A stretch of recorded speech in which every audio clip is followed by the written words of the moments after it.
My name is Jackie Prince, and I'm on the Sunday Forum Committee. And special thanks this morning to Slats up there, who is our tech expert and keeps this forum working. This is a special Sunday indeed. In collaboration with the Literary Witness Program, we're able to have our beloved Sam King among us again.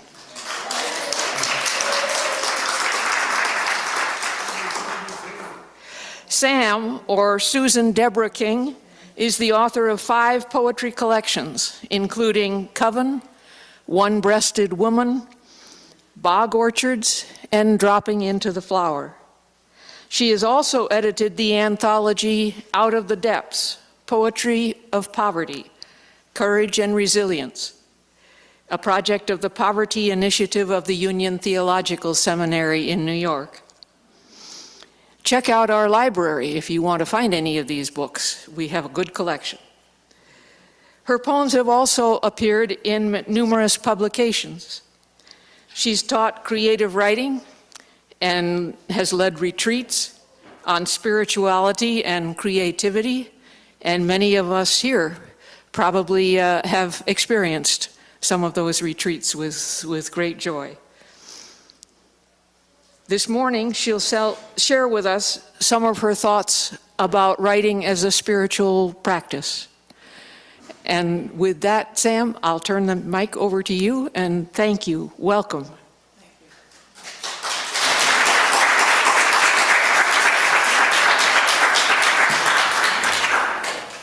Thanks so much, Jackie, and thank you to the Forum Committee for inviting me and giving me a subject.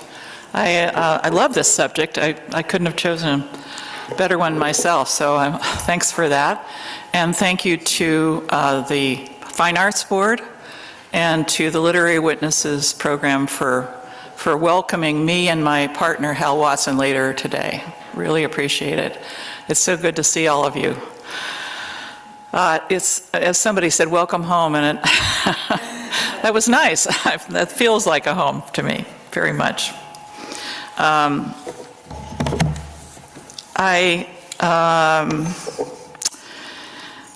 afraid I think of myself as a sort of unabashed, unregenerate, unapologetic pagan.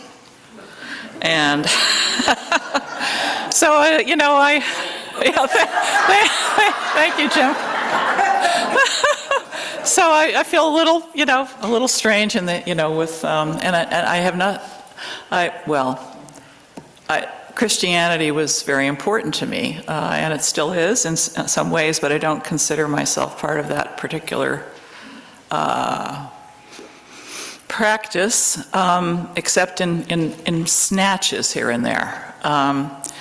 But poetry for me has been a spiritual practice. And what does spiritual mean? I mean, this is a word that, can be defined in many ways, and I'm going to try to define it by what I'm going to read to you today. But the first thing I think of when I think of the word spiritual really is attention and awareness, becoming awake. And let me just say, sort of as a disclaimer right from the start, that writing poetry definitely saved my life. It was a way to, and I've just finished a first memoir about the turmoil and tragedy of my first family. It was a way of doing something with that raw, hard, painful material. You could do something with it and change it. You could turn it into something that wasn't just eating away at you and could sink you, really.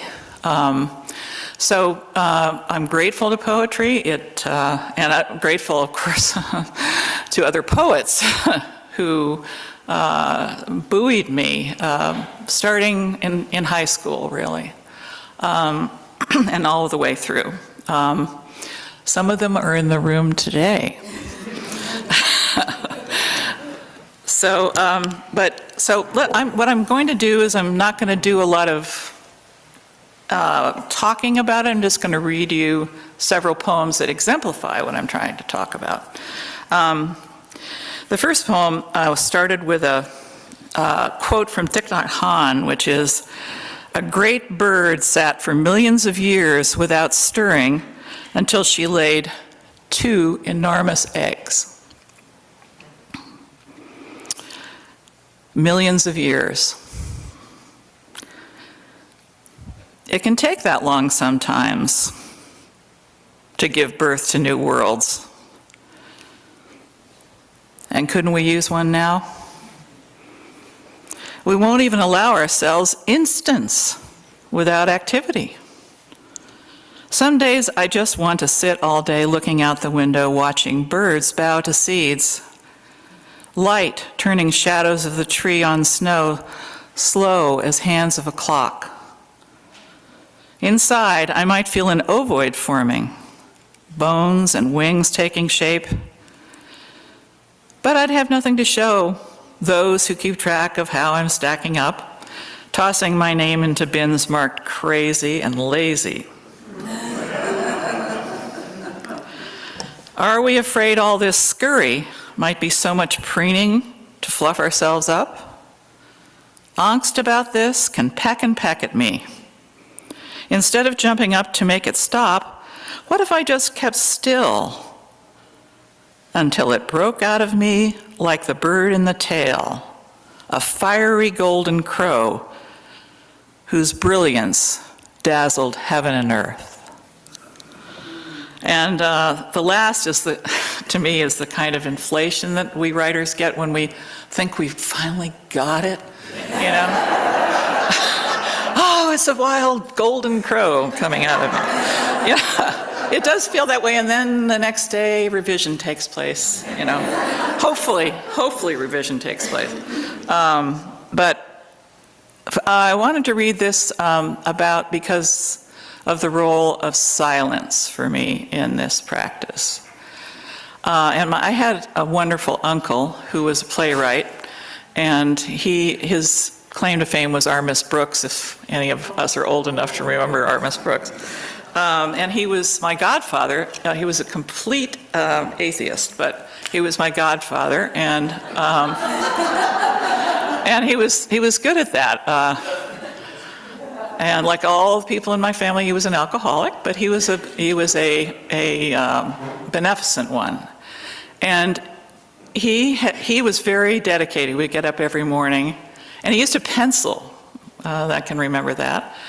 And his wife used to chide him all the time because he was always looking out the window. And he kept telling her, "I'm doing my best work. I'm doing my best work by looking out the window." And for me, if I don't spend a good deal of time doing the equivalent of looking out the window and sort of gathering the foundation of silence that will hold up the words, then it doesn't feel like it's working for me. But, you know, let's face it, that kind of activity is not remunerative. You know, that's been an issue in my life. In order to do this, I have had to go without the consolations of earning a lot of money. But there are other gratifications in life. And I've been fortunate to experience those. Another poem that's a recent poem that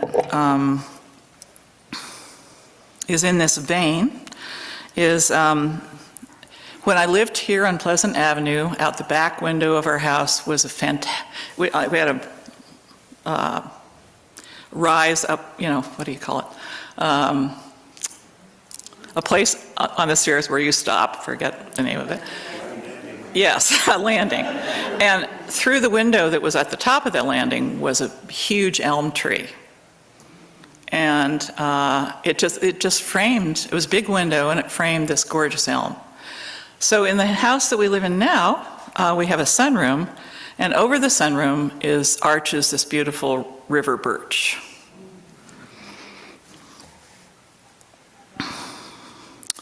River birch, reason enough to have bought this house, its tributaries of dark, peeling bark arch over the sunroom, branches delta-like pouring into sky. Oh, why not be brave, though we die? Why not reach deep as its roots do, down, to go higher? Many are the mourns in these unprecedentedly horrendous times, feeling besieged and drear. I simply sit before it, watch birds explore it, and absorb into my core to steady me its trunk. A shaggy, sturdy, many-limbed cluster, observing how, though stripped in winter wind, it gives armor amabilis with such grace, without breaking. So there's the pagan worshiping the tree, but the Celts, and I'm mostly Celtic in my, genetics or whatever, they developed their alphabet from trees. And so that makes sense to me. And I'm grateful for this presence. It really steadied me during the pandemic. I would just go into the sunroom and just be with it. And it really felt like being in the presence of a divinity. It's ancient, it's shaggy, it's been through a lot. But the place that really, as you probably know, those of you who know me, that really opened me up to beauty on a grand scale is Great Cranberry Island. And there was one other book that Jackie didn't mention. It's a more recent book called Moon Dance, which is another book. I can't stop writing about the island, so I don't. My mentor, Brendan Galvin, I apologized to him sending him another book about the island. He said, well, just mine it till it's done, just keep going. So this is, we are right across from Acadia National Park. And so we can see the whole stretch of the mountains from one of the back windows of our house.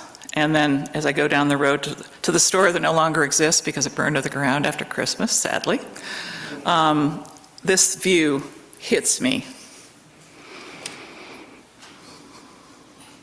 Acadia from Great Cranberry Island. I have stood before the writ-large altarpiece of this view and watched at dawn and dusk the sun sear its edges pink. Watched in a swound, clouds moving over it, casting shadows upon it as if to bless each summit and cleft. I have come under the spell of these waters. Their perpetual mesmeric motion rocks me. When wind shatters the surface into a zillion-piece mosaic, I'm overtaken by goose-flesh waves. Whenever a veil of fog is pulled away with wisps lingering between islands or at peaks, again it's world's first day, and Scudic, its farther shore, beckons. This beauty has so schooled me in awe, I gasp at the merest blossom, a fly's wing, lichen patterns, sparrow feathers, before anything naturally fashioned. I bow. I bend my knee. I have traced against the sky the outline of these mountains as the mark an arrhythmic heart might make upon time, as the whole up and down course of a life, as the scrawl of Earth's signature written deep inside me, a long, indecipherable name.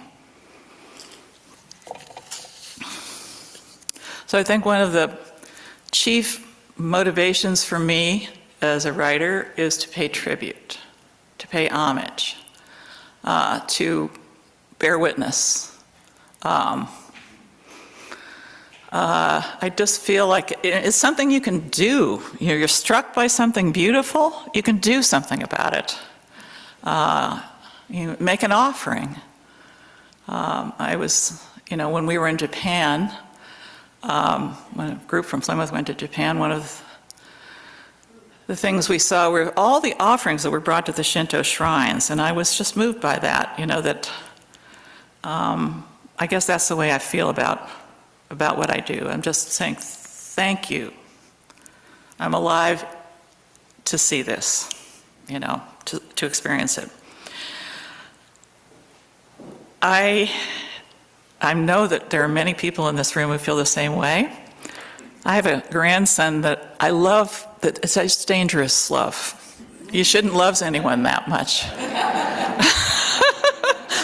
You really shouldn't love him that much. Because what if something happens? God forbid happens to him, I don't know. But we are soulmates, and we love, I introduced him to birds and he went, whew, he memorized the bird book, And we like to take nature walks together. So this one is for Liam, and it's called My Best Birthday Ever. He'd caught it from me, the birding bug, and wanted for half his 10 years to see an eagle here. So we headed to the end of the island. Sprier by far and sharper-eyed, he advanced down the strand as I rested on a boulder. And then he was out of sight into the woods, farther away, I think, than he'd ever ventured from any parent.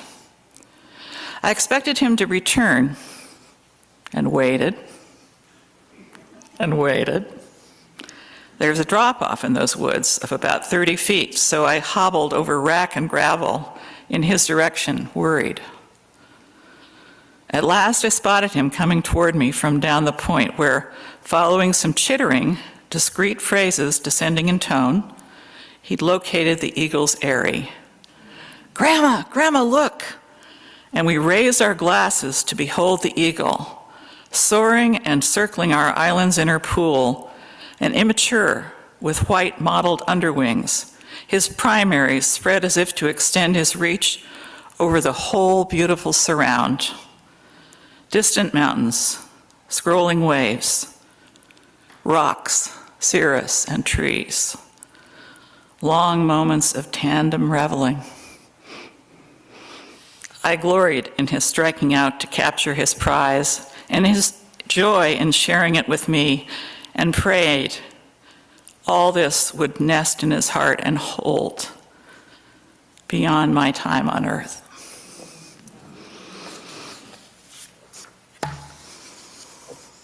So that poem for me is something, has something to do, many things, but one of them is with the practice of poetry as spiritual practice, about being incarnated. I mean, that's one thing I take from Christianity, that to be in our bodies and really be there with our senses, to see and to look and really see, to taste and really taste, and not to be off somewhere else in our heads, but to be present in the body. I mean, that's ironically well, I won't get into that, but the body kind of gets a short shrift in most religions. I'm in favor of the body, I mean, how else am I going to be if I don't have a body? So that was a day in which I felt really in my body. We'll celebrate that. Another thing that writing as a spiritual practice has done for me is that, some friends that I met first at United Seminary are here today, that we had a class called Writing from Dreams. And ever since I studied with Ann Ulanov, who is she's a Jungian psychologist, professor at Union, got me into the practice of writing down my dreams. And I've been doing that since I was 22. And, you know, for many years that I did it, I really didn't know much about it, but then I started to learn how to relate to the dreams, and they really helped me to heal, helped me to understand myself better, helped me to be aware of things that I wasn't aware of. The dreams, as Jung would say, are what you don't know, what you're not paying attention to. So it's like, hey, have you thought about that? You're not looking over it. Look over here. You know, it might be relevant. So writing through the dreams is one way of really discussing, and I love it. I mean, a happier day could not be for me when I start writing something and things start writing themselves that I never planned to write. I love that. Whatever it is smarter than I am consciously. So this is an older poem, but it was a sort of a revelation at the time. The difficulty of self-love. A homely child comes up to you in a dream. She's lost and bedraggled, and all you can say is, "Tuck in your blouse, for God's sake, straighten up." You look around. You're afraid her appearance might reflect on you badly. If she would only take off those glasses, they make her look like a fish or an insect. But she can't see without them. Go away, you finally say, but wait. She needs a ride to school, to the store, to church, to the hospital. You can't be bothered. You point out the car and give her the keys. Later, crossing the river to a friend's town, this awareness only seems to come in the context of love. You notice a broken bridge rail. The police are hauling a car up out of the water. They say, "Poor thing, couldn't manage it by herself." They lay her soaking body gently on the bank. The face staring up is a dead ringer for the one peering wistfully out of your childhood photos. And you know now that it's too late. Though it would have been so easy, wouldn't it? Just to have given her a hug.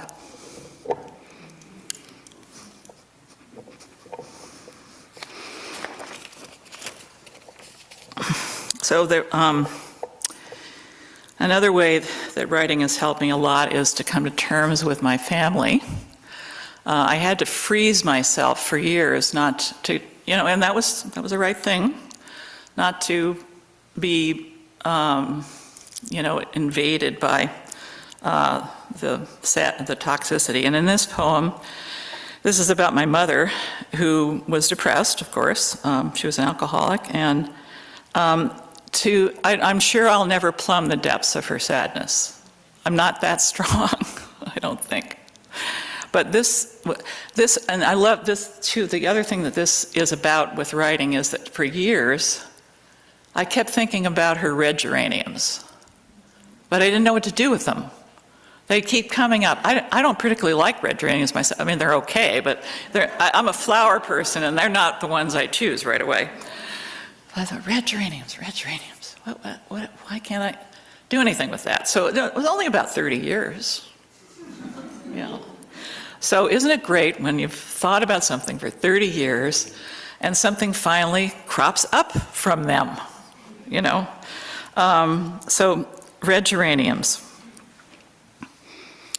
In spring, my mother managed to part the thick curtains of her despond long enough to buy 2 red geraniums in terracotta pots. Was the acrid smell of them strong enough to cut through her gloom? And the red was so red, so red.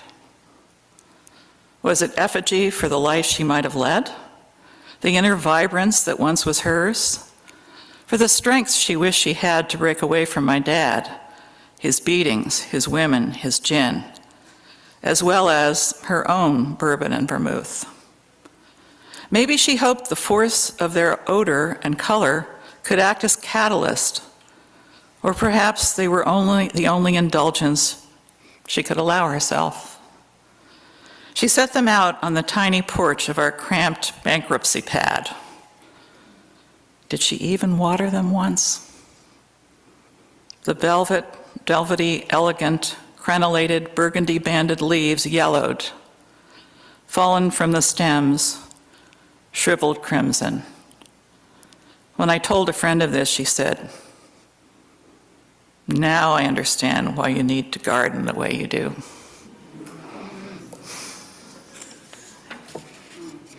Gardening is another salvific activity for me.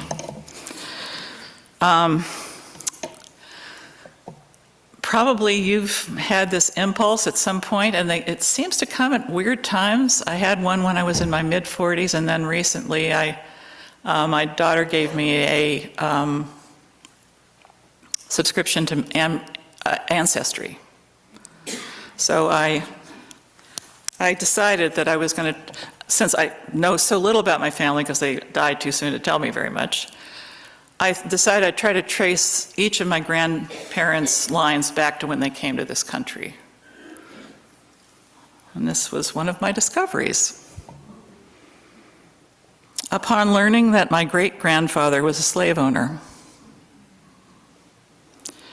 when my eyes fell upon the 1795 census of his household, Andrew Cochrane, born Ireland, which recorded that 3 of its small number were slaves, I felt a jab to the crux of me. I'd assumed my ancestors were too poor to own slaves. Most of them were. And for that reason, did I think I'd be spared some measure of shame? That's what I get for rummaging among the genealogies. The knowledge that my blood was complicit in history's wickedest cruelties. The whippings and strippings, the brandings, the irons around ankles and necks, the punishing, body-killing toil, the wresting of spouse from spouse, mother from child, the rapes, the absence of names, the no ways to escape, the coffles, the scurrilous insults, the auction block, the lynching, the coffinless, unmarked graves. If I could, I would break with my race, tear the veins that ferry this sullied blood out, because how can I bear the now more intimate truth? No white hands will ever be clean of these atrocities, or for devouring the privileges they were applied to protect. I quail thinking of the unconscious ways I have benefited from these stolen advantages, being given, if not for being a woman, a pass applying to colleges for loans or jobs, living in a certain neighborhood, getting health care or help from the police. How, though they must be attempted, can any reparation be more than a paltry, ineffectual poultice against such monstrous crimes?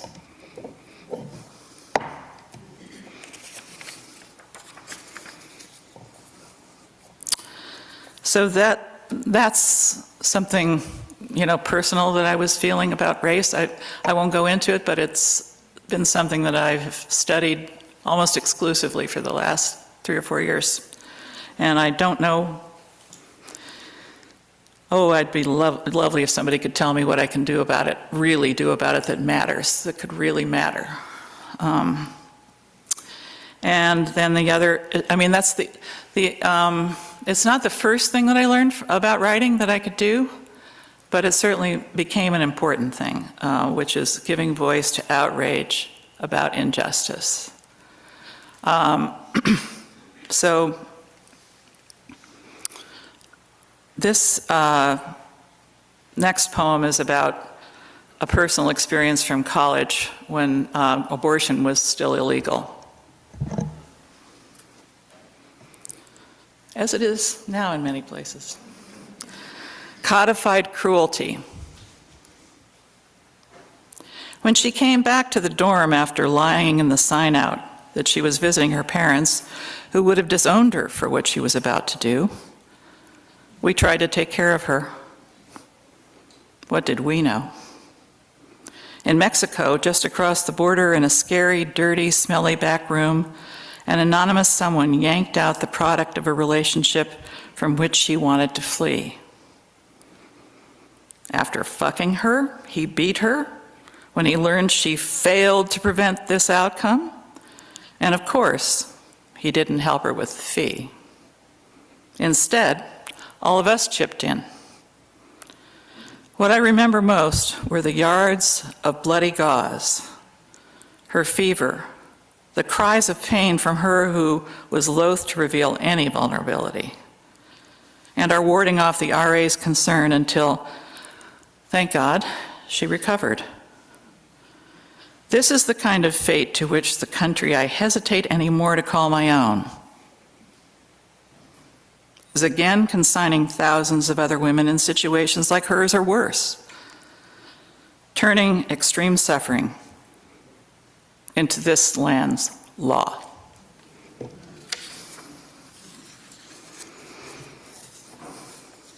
You know, Mary Lou Carpenter is here, God bless her soul, and she taught me to love my anger. And I really appreciate it. Thank you.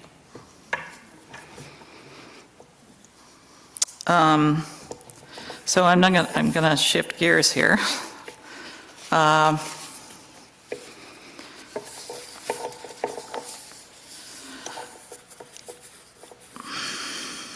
know I've read this, this poem has been read here before, but I'm afraid that as I walk through the doors of this church today, there was a big hole for me, and that is Anne Manning. So I'd like to read the sonnet I wrote for her here to honor her. And that's actually the best thing about writing when you can get to it is love, expressions of love. It's a way of expressing love that, I mean, I'm not against any kind of expression of love. However it comes is great. You know, if it's just in a conversation, if it's in an email, a text message, whatever. But, and I meant to say this earlier, a poem for me is like a little shrine. It's like building a little shrine to something that you care about, whether it's love or anger or truth of some kind. It will last, it will hold, it's a structure. And sometimes I even look at the structure of a poem and see a little building, you know, a little house. And again, in Japan, you know, there are shrines everywhere. I love it. I love having shrines. I have them in my house too, little altars of various objects that I love. So this is a shrine to my love for Anne. Sonnet for Anne. At the Cambodian prison for murder and torture, the rest of us were frozen by photos of the horrors. But she, throughout the tour, sobbed, just sobbed. That was how, with those tears, she first touched my core. Her hand on your arm or taking your own, so warm, brought calm and left no doubt that to her, you were dear. Her face, often flushed, throbbing with love and concern, drew you like a hearth fire, and like a torch could flare, leading the charge for justice, for listening to the unheard, for treating the earth as beloved, and no one as other. In the throes of the worst anyone could suffer, she worried what exertions on her behalf were costing the nurse, while emitting laughs that mimicked the songs of some birds. How could a soul like hers ever die? And, you know, Shakespeare did it. He made his beloved live in his verse for centuries. And those, you know, us humble scribblers, we hope that to preserve this kind of love in our work so that it will last longer than the life of the person.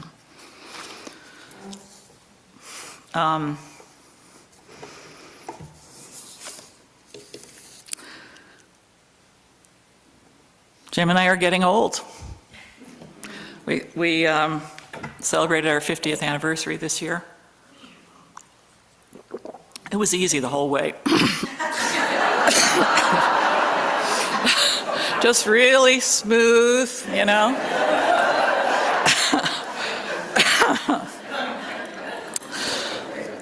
just the way the fairy tales tell you, you know?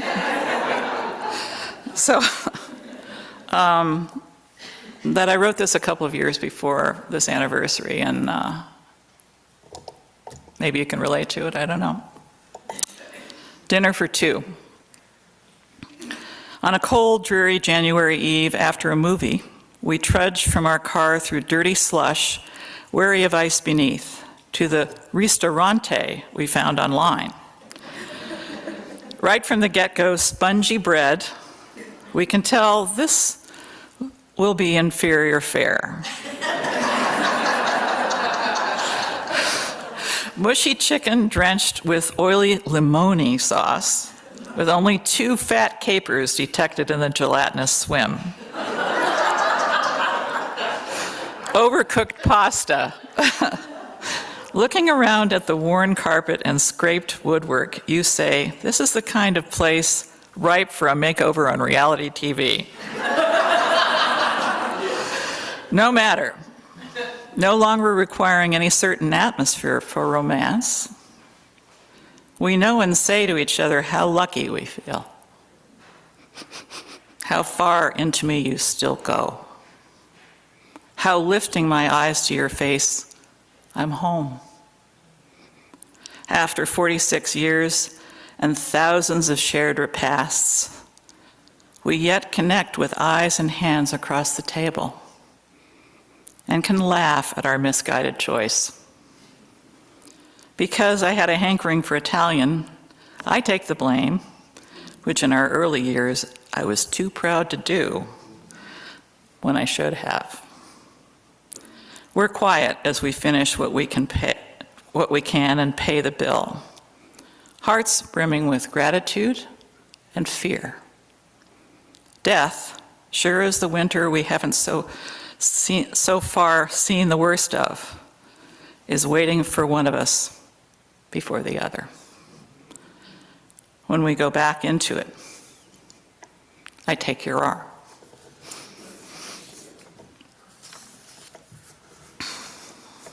So the last poem I'll read is an example of what can happen when, I guess it's sort of like priming the pump.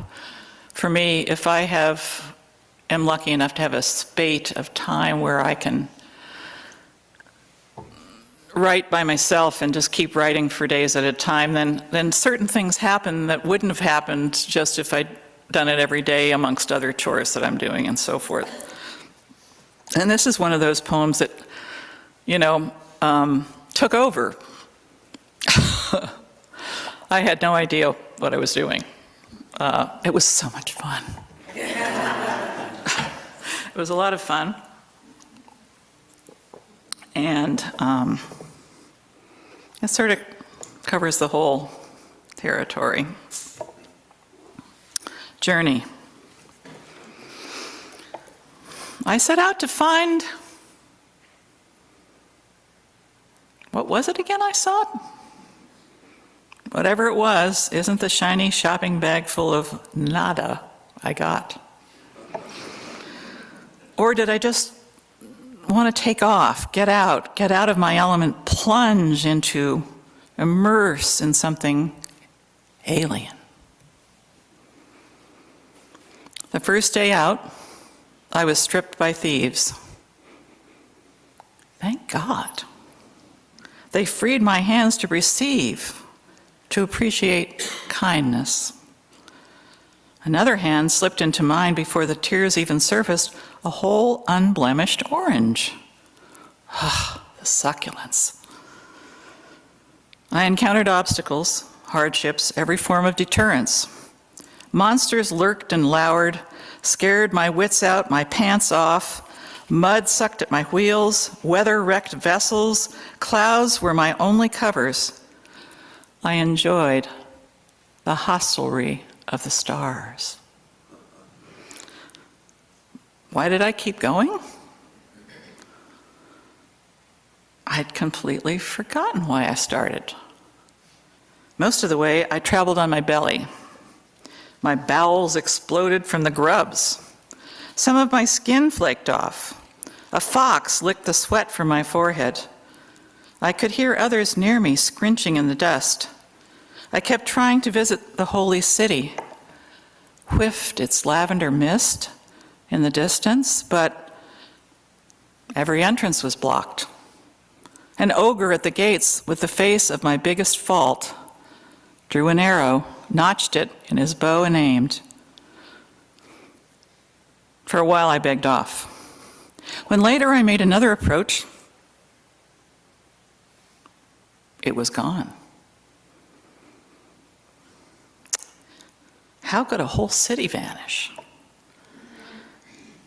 Maybe I'd lost my bearings. No matter. The heart for it was lost. I found it, though, the heart, further down the road, for sale in a curio shop. It had been painted gold and studded with faux amethysts. Naturally, I couldn't afford it. Anyway, where would I put it? I had no baggage, not even a pocket. I did take off its top. Inside was a forest. Of course, what had I been thinking? I'd always preferred trees to turrets. I climbed down in and rested on a bed of moss. I woke like Alice with the screaming green spore capsules nodding over me. Sexier than you might imagine. Would I ever get back? I never really liked the name Dorothy. Home is about as static as a river or a moving walkway, and forward is hardly its only direction. The next I woke, I was among natives whose language I spoke but had never learned. They offered me a room in a hut and a pudding made of night sky and the fruits of their labors. A drink of water clearer than the day I was born, laced with something wicked. It tasted like my wildest dreams. So I'd love to hear, if we have a few minutes maybe left, we could, maybe you, well, I think everyone is an artist of some sort, and it isn't necessarily writing that you practice, but anything you'd like to say or ask? Does anyone have a question, or is this all right, Sam? Anyone have a question or a comment for Sam? While you're thinking, I'll barge in myself. Okay, barge away. Can you tell us if there are or have been poets that have inspired you, and have they changed over the years? Oh yes, yeah. This is always a hard question to answer, but because it's often poems that it isn't always poets, it's individual poems. But some of the first people that I loved were someone I really bonded with. I wrote a paper about him in seminary, Theodor Retke, who wrote a lot about plants, and plants have been important to me, and he was also depressive. He had depression, and he found a certain amount of salvation in the growth of plants. And he grew up in a greenhouse. His family had a greenhouse. And so I felt a kinship with him. And the other early person that I liked who doesn't get enough play, I think, is Kenneth Rexroth. And I liked Kenneth Rexroth because of his sex poems. He wrote about sex. Yeah. And unabashedly and beautifully, I thought, among many other things. But also he lived in California, and I used to live there too, and so he lived in the town for a while. He lived in the town where I lived in Santa Monica, and would like go to the Sierras and write about the beauty of the Sierras, and of course I used to say she was my favorite living poet, but unfortunately she's no longer living, and that's Lucille Clifton. I had the honor and pleasure of getting to know her and becoming a friend. My friend Michael Glazer was her best friend. His family were her best friends, and I got to spend some time with her. And let me say that, maybe you should never make an icon of somebody. She was a tough customer, but that's partly why I liked her, I love her brevity, her honesty, her, just direct, punch. Naomi Shihab Nye also became a friend, and I just love her spirit. It just comes out in her work so beautifully. And there are a lot of new poets whose names I'm not going to remember now. One recently whose name escapes me at the moment. I've been trying to read Black women's poetry, and it's fierce and it's difficult. A lot of it's really hard, but I have, if not, I maybe shouldn't say enjoyed, but I have benefited from sticking with it, trying to listen to their, a lot of times imagining how things could have been different with the issue of race and feminism as well. Their imaginings. I sort of, again, if I could get on my knees, which I can't do anymore, I would get on my knees and to hear them, to hear them and hear what they have to say. Right now, that's where it is for me, pretty much. But it's just the tip of the iceberg. Was their poetry something that led you to edit the book with the... No, I didn't know of these new poets then. Okay. No, that happened because Hal's father invited me to come and give a reading at Union Seminary from my breast cancer book. And the organization at the seminary that sponsored it was the Poverty Initiative, which is now the Poor People's Campaign. You've probably heard about them, but they've morphed into the Poor People's Campaign. And they were so kind to me, and I went down to their very funky office that they had down in the basement of one of the dorms, and they were doing such incredible work, grassroots work with poverty.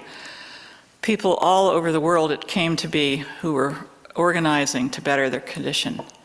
And it was among them that I realized that when I was at Union, I had no family, I had no home. I was homeless for a while, myself. And they helped me to dive into the feelings that I had about that. And also, I just loved being with them. They were so strong and powerful, just beautiful people. And together we decided, wouldn't it be great if I gave some workshops to generate from the members of the initiative, poetry from them, and then I queried other poets that I knew wrote about that issue. The thing that I'll say about that is that should have seen this coming up ahead, but none of us did. A lot of the incredible poems that were written in those workshops, people didn't want published because there's a sense of shame about it, even though they were so beautiful and so real. oh, I still think of those poems. But that, you know, I had to, you know, honor their feelings about it. So. Do you have a website or a place to Thank you. Well, my darling son-in-law, who works for Google,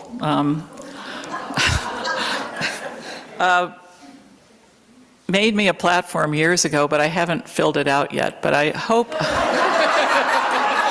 I hope that someday I will be able to do that, because I know it will be helpful. But whenever it's a choice between doing something like that, which is a steep uphill climb for me, I would always rather be writing a new poem. But I should be doing that. Maybe I'll just have to ask somebody to do it for me. I hate to draw this to a close, but we do have to let you all get to church. But Thank you so much, Sam. Jackie. This was wonderful.